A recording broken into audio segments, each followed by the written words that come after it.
Il y a tellement de fausses croyances sur Internet. Tu sais, on connaît tous cet oncle ou cette tante qui te dit ne fais pas ci, ne fais pas ça, alors qu'eux-mêmes n'ont jamais réellement investi en immobilier. On a tellement de gens autour de nous qui essaient de nous faire croire des choses qui ne sont pas forcément vraies parce qu'ils n'ont pas forcément l'expertise ou l'expérience. Et c'est ce que je vais faire dans cette vidéo. Je vais venir démystifier tout ça. Je vais te partager les 5 fausses croyances les plus importantes que je vois chez les gens qui essaient d'investir en immobilier et qui les empêchent d'investir, qui les empêchent de passer à l'action et qui les empêche de enfin rentrer dans le marché. C'est parti. Bienvenue sur ma chaîne, je m'appelle Uriel Bigot, je suis un investisseur immobilier et pour donner un exemple, au cours des 2 dernières années, j'ai acheté pour 14 millions d'immobilier, je construis des multilogements, je rénove des multilogements, mais comme tout le monde, j'ai commencé par un petit duplex. Et l'une des premières choses qu'on m'a dites par rapport à l'immobilier quand je suis arrivé ici, il y avait des amis, des gens qui étaient ici depuis longtemps avant moi qui m'ont dit « Ne regarde pas l'immobilier, c'est pas pour nous, c'est fait pour les gens qui sont ici, c'est fait pour les riches. » En fait, l'immobilier n'est pas sélectif, l'immobilier c'est pour tout le monde. Et il y a différentes stratégies d'immobilier, des stratégies avec lesquelles tu peux investir en ayant $0 ou des stratégies qui vont demander que tu aies au moins 100 000 de revenus. Des stratégies dans lesquelles tu vas pouvoir acheter et revendre, des stratégies dans lesquelles tu vas pouvoir acheter et détenir. Il y a plein de choses différentes qui peuvent être faites, mais le point important pour moi, c'est de te faire remarquer que ce n'est pas réservé aux autres.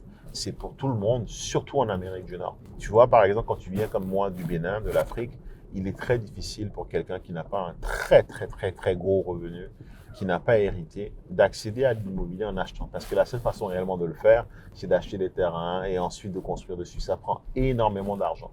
La réalité, c'est que quand tu vis ici en Amérique du Nord, c'est accessible à tout le monde. Tout ce qu'il te faut, c'est du ABC, l'argent, la mise de fonds, le bureau de crédit, une capacité d'emprunt qui va définir ultimement ce que tu peux acheter.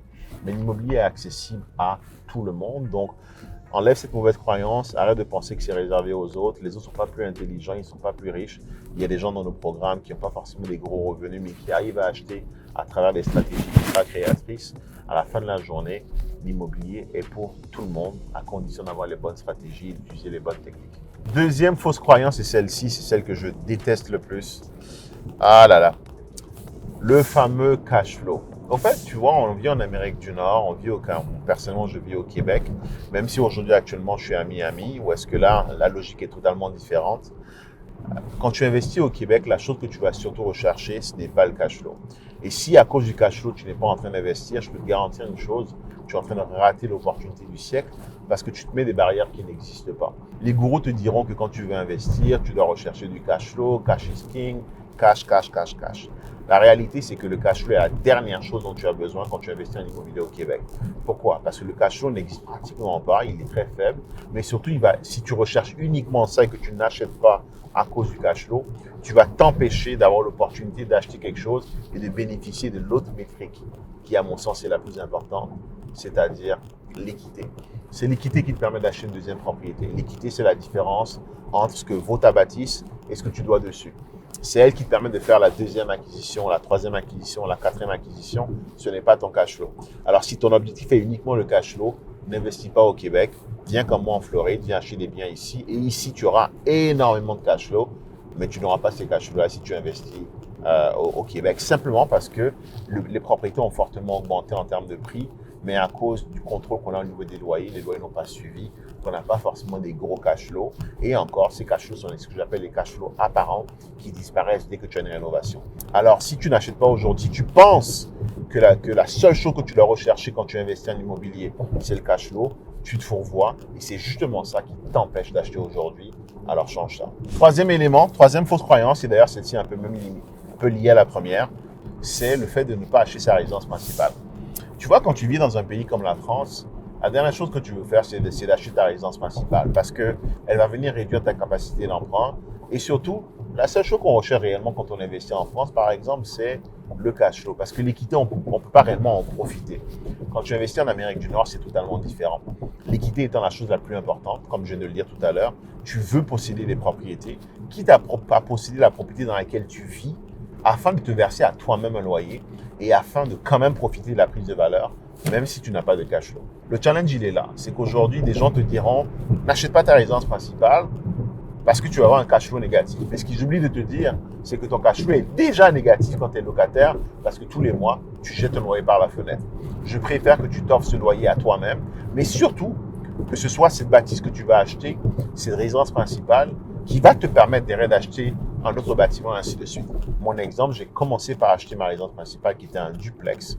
J'ai vécu dans le rez-de-chaussée, j'ai loué le haut. Ce bâtiment aujourd'hui m'a littéralement rendu libre financièrement avec un bâtiment. Mais c'est aussi ce bâtiment qui m'a permis d'acheter une autre propriété, un triplex, un 4 logements, ensuite un 9, ensuite un 7, ensuite un 6, ensuite un 11, ensuite un 6, ensuite un 8, un 8, un 8, un 8 et aujourd'hui un 350. Tu vois, c'est vraiment la première qui m'a permis de faire tout ce que j'ai fait après. Et le challenge, il est le suivant, c'est que si tu écoutes ceux qui te disent n'achète pas ta résidence principale, très probablement, c'est des gens qui possèdent la résidence principale. L'autre chose que je dois aussi te partager, c'est que la personne qui possède sa résidence principale est vue différemment par les banques quand il s'agit d'aller chercher des fonds parce que justement, il y a cette sécurité qui vient avec la résidence principale. Cette fausse croyance a surtout été véhiculée par des gourous qui ne vivent pas au Québec, qui ne vivent pas au Canada et qui te partagent ce qui marche dans leur marché, mais qui ne marche pas forcément dans le marché canadien. Très important, l'immobilier est extrêmement local. Quelqu'un me parlait la dernière fois qui suivait un formateur en France pour investir au Canada et je lui ai dit, mais qu'est-ce que tu fais? Ce gars-là, il connaît. Le gars que tu suis en France, il n'y connaît rien au marché canadien et c'est sans doute pas lui qui va pouvoir t'aider. L'immobilier est quelque chose de hyper local. Alors, on n'investit pas à Miami comme on investit par exemple à Gibraltar, à Djibouti. On n'investit pas à Miami comme on investit par exemple à Montréal. Quatrième fausse croyance, et celle-ci c'est l'une de mes préférées aussi, c'est qu'il faut beaucoup d'argent pour investir en immobilier. La réalité c'est que c'est très nuancé. Il faut de l'argent. Tu ne peux pas investir en immobilier sans argent, mais la beauté, c'est que cet argent n'a pas forcément besoin de venir de ta poche. Ça peut être l'argent qui vient de la poche d'un investisseur, l'argent qui vient de la poche d'une banque, l'argent qui vient de la poche du vendeur, mais ultimement, il faut de l'argent. Donc, si quelqu'un te dit qu'on peut investir sans argent, c'est une phrase marketing, mais en réalité, oui, on peut investir sans argent, mais mais pour être plus précis, c'est qu'on peut investir sans son argent, mais il faut quand même de l'argent pour faire une transaction immobilière. Mais tu n'as pas besoin forcément d'être riche et d'être blindé aux as pour le faire. Pourquoi? Deux stratégies que je te partage rapidement. La première, c'est de dire que tu peux aller chercher des fonds auprès d'institutions bancaires, ce que j'appelle les mises de fonds alternatives. Si tu veux en savoir plus, regarde dans la barre de description, tu trouveras un lien pour t'inscrire à un des événements que j'organise dans lequel je partage ces notions en long et en large. Et si tu n'as pas forcément les fonds, par contre, ce que tu peux faire, c'est trouver les deals, trouver les opportunités et les apporter à des gens comme moi. On va se faire un plaisir de les acheter et de s'associer avec toi pour que tu aies quand même une partie du deal et faire le deal ensemble. Donc, tu vois, l'idée, c'est de ne pas penser de façon linéaire en disant il y a un seul chemin, il y en a plusieurs. Mais la beauté, c'est quand tu es en mesure d'utiliser ta créativité et de mettre en place des stratégies alternatives, tu peux réussir à acheter, et ce, même si tu n'as pas d'argent. Dernière fausse croyance, c'est celle-ci, elle est surtout récente. En fait, beaucoup de gens pensent qu'ils ne peuvent pas investir en immobilier s'ils ne sont pas canadiens ou résidents permanents. La réalité, c'est qu'il y a une loi qui est sortie en début d'année qui interdit aux non-résidents, aux non-canadiens d'acheter des propriétés. Mais quand tu prends la peine de lire la loi, ce qu'elle dit, c'est des propriétés résidentielles. Donc effectivement, aujourd'hui, si tu es non-résident ou non-canadien, tu ne peux pas acheter une propriété de 1 à 4 logements, mais par contre, tu peux acheter une propriété de 5 logements et plus.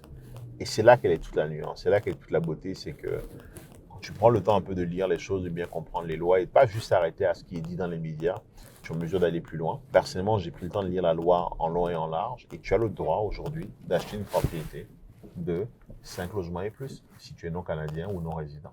Donc voilà, ça fait un peu le tour de ce que je voulais te présenter. Comme tu peux le voir, l'immobilier est quelque chose d'assez très passionnant, très lucratif à condition de prendre les bonnes décisions, de prendre les bonnes actions.